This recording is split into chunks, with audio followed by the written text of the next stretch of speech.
आज भाजपा कानपुर बुंदेलखंड क्षेत्रीय कार्यालय में दिव्यांग बोर्ड उत्तर प्रदेश सरकार के सदस्य एवं भारतीय जनता पार्टी उत्तर प्रदेश दिव्यांग प्रकोष्ठ के संयोजक अभिषेक त्रिवेदी ने एक पत्रकार वार्ता को संबोधित करते हुए कहा कि नर सेवा नारायण सेवा के मूल मंत्र को ध्येय वाक्य बनाते हुए कार्य करने वाले भाजपा दिव्यांग प्रकोष्ठ को संपूर्ण प्रदेश में दिव्यांगों के बीच उनके रोजगार, शिक्षा, सुरक्षा, स्वास्थ्य को लेकर निरंतर कार्यरत है। संसाधन नहीं है उनके पास।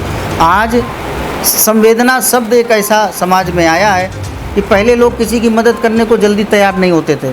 आज आप देख लो, कहीं किसी से कोई हेल्प मांगता है, हमने दिव्यांग भाइयों को देखा कि कोई चीज़ मांगते हैं तो उनका सहयोग करने वाले लोग समाज में सभी लोग सहयोग करते हैं उनका, क्योंकि अब सरकार ने भी अपना एजेंडा फिक्स किया है कि जो सरकार के कार्य होंगे, चाहे वो कोई भी बिल्डिंग बनेगी, चाहे कोई भी विभाग का प्राइवेट हो, चाहे अपार्टमेंट बनेंगे, उन सब में केंद्र पे केवल दिव्यांग हितैषी वो अपार्टमेंट है कि नहीं, उसमें लिफ्ट है कि नहीं, उसमें रैंप है कि नहीं है। तो उस आधार पर यहाँ तक कि अभी जो विषय आया था, माननीय मंत्री जी कह रहे थे कि अगर किसी भी दिव्यांग को उस भवन में चढ़ने में कोई असुविधा होगी तो उस मानक के आधार पर उस बिल्डिंग का नक्शा पास नहीं होगा, क्योंकि केंद्र में दिव्यांग है। दिव्यांग हितैषी जो काम है वो सारे होने चाहिए। सर, जैसे दिव्यांग, आप एक स्वयं में दिव्यांग हैं और जो है बोर्ड जो बना है उसमें दिव्यांग को प्राथमिकता देखते हुए आपको सदस्य बनाया गया।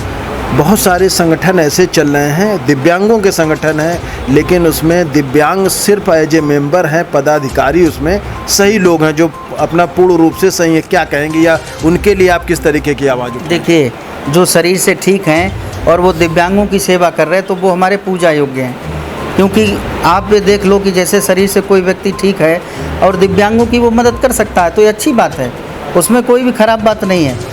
अब उसमें ये हो सकता है कि जैसे संवैधानिक जो पद हैं, मान लीजिए कोई दिव्यांगों का कोई ऐसी जगह पे आरक्षण के तहत नौकरी है कोई है, तो वहाँ तो दिव्यांग ही जाएगा, वहाँ तो शरीर से ठीक आदमी नहीं जाएगा।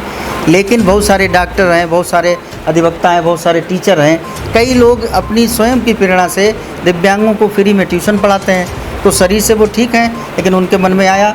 और एक बात आपको बता दें, किसी भी परिवार में, मान लीजिए किसी परिवार में किसी बच्चे का जन्म हुआ और वो बीमार हुआ, वो बिस्तर पर चला गया, वो बाद में ठीक नहीं हुआ, उसकी मृत्यु हो गई, तो उसने वो कष्ट को जिया है। यानी दिव्यांग का मतलब केवल इतना नहीं है कि शरीर से कोई डैमेज हो गया तो दिव्यांग। अगर कोई व्यक्ति है, उसका बच्चा है या उसके घर में कोई व्यक्ति बिस्तर पर चला गया और वो ठीक नहीं हुआ, अंत में उसकी मृत्यु हो गई, तो इस तरीके से उनके मन में भी प्रेरणा आ गई कि हम अपने लिए नहीं तो कम से कम समाज के लिए कोई ऐसा काम करें जो ईश्वर के खातिर। प्रदेश में 41,57,000 दिव्यांगजनों की प्रभावी संख्या को नेतृत्व प्रदान करने वाले एकमात्र विश्व की सबसे बड़ी राजनीतिक पार्टी भाजपा ने दिव्यांग प्रकोष्ठ का गठन करके दिव्यांगजनों को अपनी बात रखने के लिए एक मंच प्रदान किया है।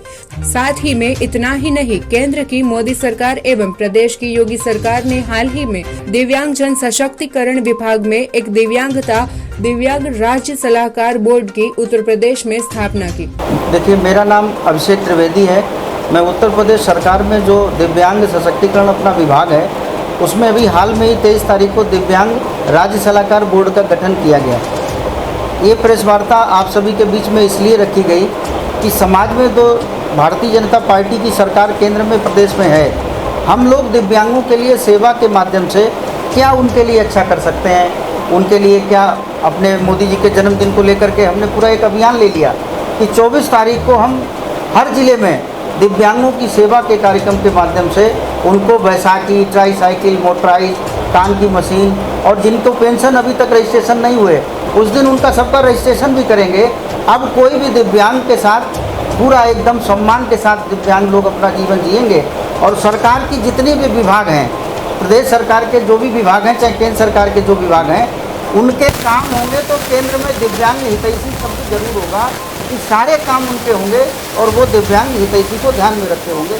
ये अभी हम लोगों की बैठक में माननीय जो हमारे मंत्री हैं आदरणीय नरेंद्र कश्यप जी, उन्होंने निर्णय लिया। उत्तर प्रदेश सरकार के सभी विभागों के सचिव उसमें बैठे थे। साथ ही में प्रदेश के सभी विभागों के द्वारा प्रदेश भर में कराए जा रहे विकास कार्यों का दिव्यांग हितैषी गठन हुआ है।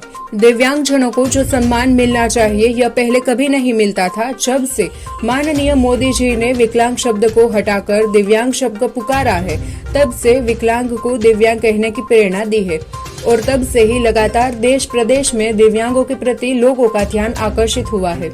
उनको मैं युद्ध कराऊंगा। 1991 में फतेहपुर जनपद की बिजली विधानसभा से उन्होंने चुनाव लड़ाया और आज़ादी के बाद पहली बार महामहिम राज्यपाल ने किसी दिव्यांग को राज्यपाल भवन में बुलाकर शपथ दिलाई शिक्षा मंत्री के रूप में, और हाउस में 3.5 घंटे लगातार, जब तक हमारा दिव्यांग विभाग नहीं था, दिव्यांग कल्याण विभाग नहीं था, समाज कल्याण विभाग था उत्तर प्रदेश में, उसमें हम लोग खो जाते थे। मैंने कहा जब तक सारे विधायकों से, मैंने कहा मैं भाजपा की नीतियों के लिए नहीं सदन को रोक रहा हूँ, मैं आप भी विकलांग हो सकते हैं, बाहर निकले प्रदेश आपके क्षेत्र में रिश्तेदार सबने हमारा कोऑपरेट किया।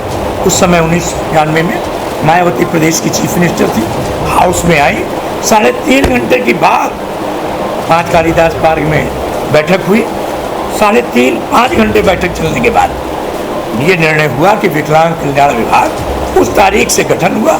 आज हमारा विकलांग कल्याण मंत्री है, हमारा विकलांग कल्याण सचिव है, डायरेक्टर है, और भी आपने देखा कि हमारे सम्मानित जो हमारा दिव्यांगजनों को लेकर प्रदेश में चलाए जा रहे कार्यक्रमों में दिव्यांगजनों को पहले 300 रुपए पेंशन मिलती थी, आज वो 1000 हो गई है और बहुत जल्द ही 1500 रुपए मिलेगी। एडिट योजना में मोटर ट्राईसाइकिल 10 वर्षों में सिर्फ एक ही बार मिलती थी, सरकार ने इसको 5 वर्ष कर दिया है।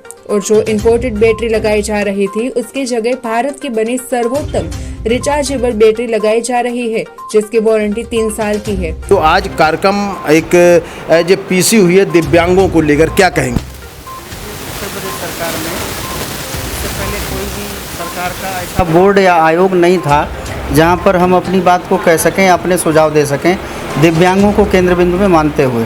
भारतीय जनता पार्टी ने पहली बार, भाजपा ने राजनीतिक पटल पर दिव्यांगों को लाकर सक्रिय राजनीति में उनकी भी भूमिका कि बेचारे वो चल नहीं सकते हैं, दिव्यांग हैं, लेकिन वो उनका शरीर तो दिव्यांग हो सकता है लेकिन उनकी बुद्धि प्रखर होती है और वो अच्छे सुझाव, अच्छी बातें, हमारे समाज में कई सारे कार्यकर्ता हैं, वो अपने द्वारा हमारे पार्टी के विचार, हमारे प्रधानमंत्री जी के विचार, हमारे माननीय मुख्यमंत्री जी के विचार और हमारे समाज के विचार समय समय पर वो प्रस्तुत करते हैं।